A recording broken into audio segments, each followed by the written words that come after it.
C'est simple, la réponse tient dans la main. Allez, on voit ensemble comment affûter son couteau sans se ruiner. C'est parti. Un des standards dans les pierres d'affûtage, ce sont les pierres d'établi. La plupart des gens qui ont des outils, c'est ça qu'ils utilisent, ce sont les pierres d'établi. Soit des pierres relativement peu chères, comme celle-là, par exemple, chez King. C'est une pierre combinée. Soit des pierres beaucoup plus chères, mais de bien meilleure qualité. Le problème avec ces deux solutions, c'est que déjà c'est relativement encombrant et en plus, soit avec les pierres moins chères, forcément elles sont un petit peu moins efficaces. Vous arriverez quand même à affûter votre couteau. Moi je l'ai fait à mes débuts, il n'y a pas de souci, on peut quand même affûter son couteau, mais ça prend un peu de temps et on sent bien que les pierres sont quand même pas d'aussi bonne qualité. Soit on prend des pierres qui sont de très bonne qualité, soit une pierre à diamant comme ici là, chez DMT, soit des pierres japonaises type céramique de chez Shapton là, en l'occurrence. Qui sont, comme je disais, de très très bonne qualité, mais là par contre c'est pour un budget qui est quand même très important. Pour, en règle générale, quand on a affûté son couteau, moi ici sur la chaîne on s'occupe principalement de couteaux de sculpture, mais au début, si vous êtes débutant et que vous investissez dans votre premier couteau de sculpture, ça va vous coûter entre 20, 30, 40 euros. Donc ça paraît difficile d'investir dans 200 euros de pierre d'affûtage pour affûter un couteau qui est à ce prix, quoi. Donc au bout d'un moment, je me suis intéressé à des pierres qui sont vraiment beaucoup plus petites et qui, pour moi, résolvent un peu la problématique des pierres d'établi. Les petites pierres, vous voyez bien, elles vont diviser votre prix d'à peu près la surface, le coefficient de surface par rapport aux grosses pierres. Une pierre comme ça, ça vaut entre 20 et 30 euros. Il en existe d'autres modèles, chez DMT, sur d'autres marques. Là, c'est la Folkniven DC4. Moi, c'est ça que je vous conseille. Ce sont des petites pierres. Quelle que soit la petite pierre que vous prenez, essayez de prendre une bonne marque qui font des pierres de qualité. Parce que là, vous avez la même qualité que des grandes pierres, mais seulement dans un petit modèle et pour bien moins cher. Donc la contrepartie à ça, alors, avant de voir la contrepartie, on va voir les avantages, c'est déjà le prix. L'autre, c'est les aspects de transport. On peut vraiment avoir ça tout le temps, je dirais pas concrètement sur soi, mais en tout cas dès qu'on emporte son couteau pour sculpter ou autre, on peut avoir une pierre comme ça, pas très loin dans son sac, voire dans la poche effectivement. Donc du coup, c'est aussi l'avantage, c'est que plus on a une pierre présent avec soi, très proche et facile d'accès, et bien plus on va être tenté de se dire que bah tiens, on peut affûter directement sa lame assez rapidement et de manière très simple. Et ça permet aussi d'avoir une lame qui est tout le temps bien affûtée. Donc voilà pour les avantages. La contrepartie, par contre, c'est que bien sûr, c'est une autre méthode d'affûtage. On peut bien sûr poser une pierre et puis utiliser la même méthode sur un plan, un plan de travail, la même méthode que pour les pierres d'établi. Mais moi, ce que je vous conseille, et ce que je trouve que là est la force des petites pierres, c'est de pouvoir affûter dans la main, comme ça. Et c'est ce qu'on va voir tout de suite. Ok, l'affûtage dans la main, moi ce que je vous recommande, c'est d'avoir une pierre qui est grosso modo de 10 cm, il y a pas mal de pierres, c'est la taille standard, c'est 10 cm de longueur pour grosso modo entre 3 et 4 de large, et ça va très bien pour des couteaux qui sont allez, entre n'importe quelle longueur, entre 4 et 10-12 cm, c'est sans aucun problème. Donc la manière de le tenir, c'est tout simplement dans le creux de la main comme ça, posé à la base de la paume là au niveau du pouce, et puis après avec les doigts vous voyez index ou majeur ou majeur et annulaire, c'est comme vous le sentez. L'idéal c'est de mettre les doigts le plus le plus au ras possible, vraiment le tenir avec le bout des doigts. On tient très bien la pierre comme ça, sans aucun problème.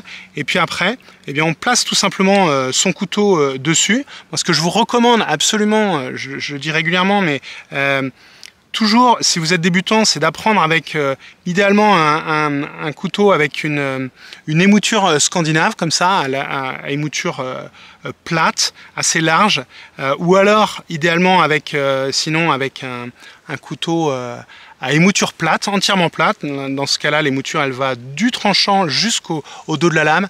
Mais les vraies émoutures plates sont en fait assez rares. Souvent, il y a un deuxième petit biseau où il y a un petit côté convexe au niveau du tranchant. Donc moi, très honnêtement, les émoutures scandinaves, je vous recommande vraiment pour apprendre à affûter. C'est parfait. On pose son émouture bien à plat, on arrive bien à la sentir avec l'émouture scandinave là, et tout simplement, on vient ici faire un geste. Alors bien sûr, d'habitude avec les pierres d'établi, soit on avance, soit on recule relativement en bougeant un petit peu, mais là c'est un geste qui va être plutôt de retirer la lame vers le bas, pour des raisons assez faciles à comprendre, tout simplement parce qu'on n'a pas envie de venir se blesser ici. Donc on y va tout doux et on va surtout vers le bas. Et moi, autre chose que je vous recommande pour éviter potentiellement de venir vous piquer après au milieu de la paume, là, ce serait dommage. Tout simplement, c'est de toujours être en contact avec la pierre.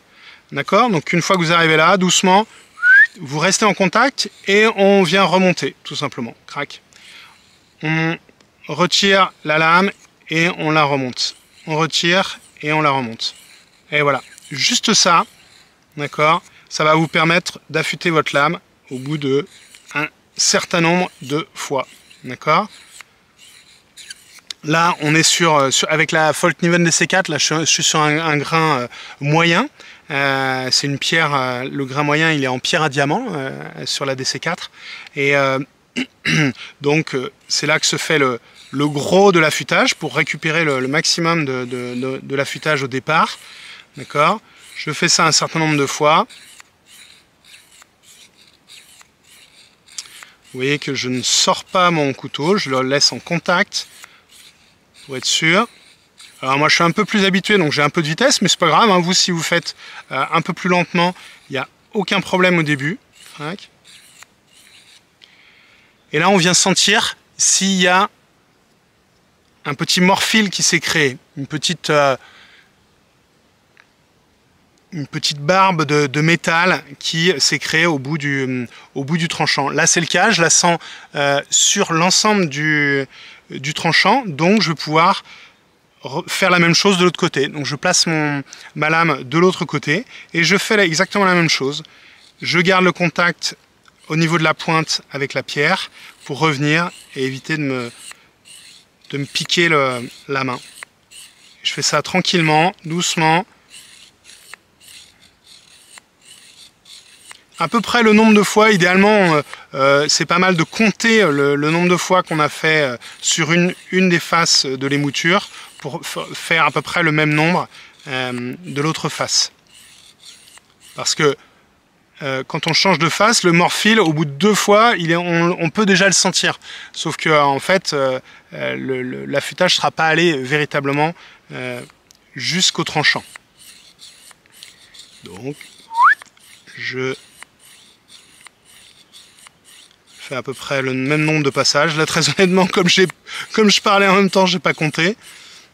Voilà. Bien sûr, je sens le morphile parce que je l'avais créé sur la première face, mais ça me semble pas mal. Donc une fois que les 2 passages sont faits sur la pierre grain moyen, je passe à la pierre grain fin et je refais la même chose.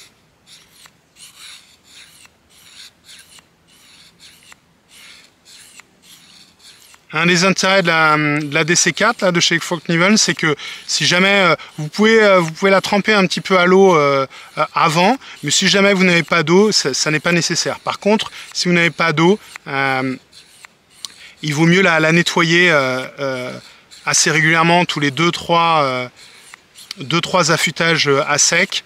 Vous la nettoyez avec un peu d'eau, un peu de savon et avec idéalement une petite brosse qui va pouvoir enlever tous les petits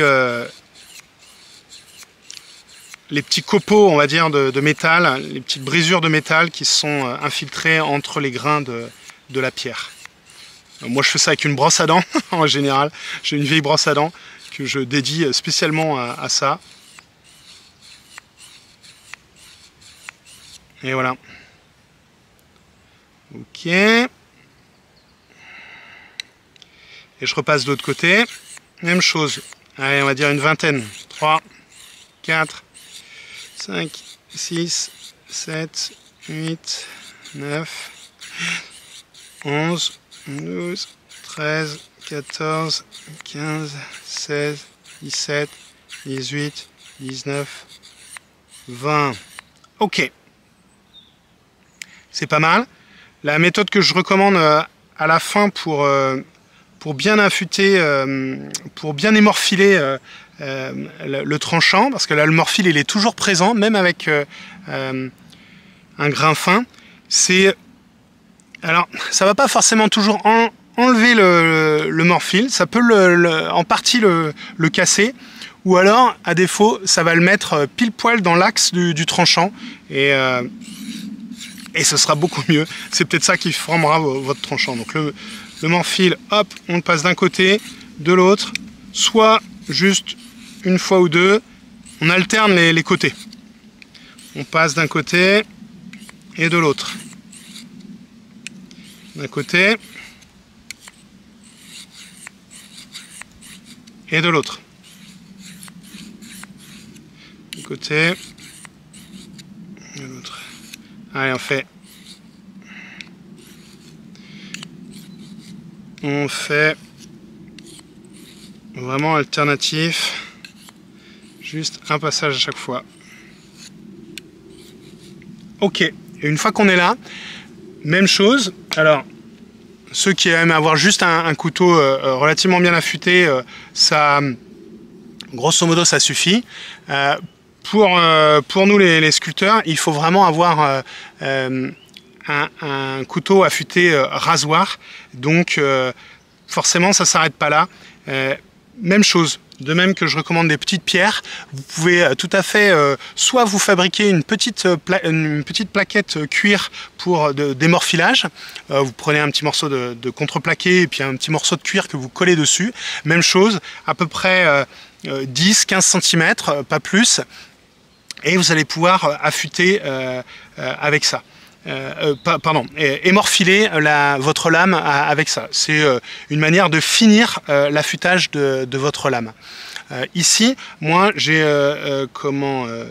une petite plaquette cuir de chez Solingen, là, qui sont vraiment très bien faites. Et tout simplement, je vais changer la position de la caméra, je vais vous montrer, j'utilise un peu comme un violoniste sur l'épaule, sur la poitrine, je vous montre ça de suite. Je vous montre ça donc d'abord en plan large pour que vous voyez un peu l'allure superbe que j'ai à affûter mon couteau. Ici en fait moi je cale à peu près au niveau du creux de l'épaule ou de la poitrine là, ma petite plaquette. Parce que en fait ces plaquettes là elles sont un petit peu trop longues à prendre directement dans la main. Donc quand vous voulez avoir une plaquette un peu plus longue, et ben, c'est la méthode qu'il faut utiliser, sinon vous prenez directement dans la main. Et moi j'aime bien cette méthode là parce qu'en fait on a une bonne vision de ce qu'on fait, on a les yeux directement sur ce qu'on fait. Donc tout simplement, même chose, on prend au bout des doigts, on cale l'autre partie contre sa poitrine là, et puis ben, on a juste à venir émorfiler sur le cuir, bien sûr là, toujours en venant tirer la lame, parce que si vous poussez le cuir, vous risquez tout simplement de venir le couper. D'accord, donc vous faites des petits gestes comme ça, un peu exactement comme sur la pierre, d'un côté, de l'autre. Là, on peut venir soit alterner, soit on fait une série. Souvent, je fais des séries de 5. 5, 6. Et la même chose de l'autre côté.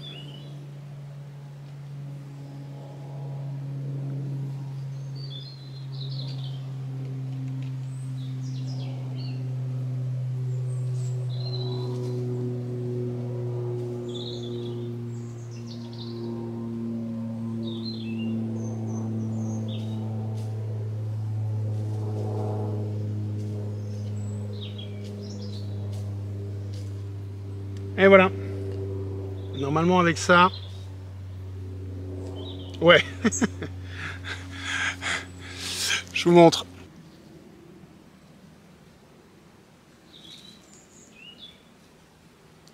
Sans problème. Donc, comme vous le voyez, hyper efficace. Et honnêtement, c'est tout simple à apprendre comme technique, l'affûtage dans la main. Moi, ça a complètement révolutionné mon affûtage. J'ai des couteaux qui sont maintenant toujours bien affûtés parce que c'est hyper accessible et j'ai toujours ça à portée de main près de moi, soit à l'atelier, soit dès que je bouge ou quoi que ce soit. Et en quelques minutes à peine, on arrive à avoir un tranchant rasoir. Donc je vous recommande les petites pierres, les petites plaquettes de cuir. Il n'y a pas besoin de choses énormes, chères pour affûter son couteau. D'accord? Allez, on se revoit dans la prochaine. À vos outils.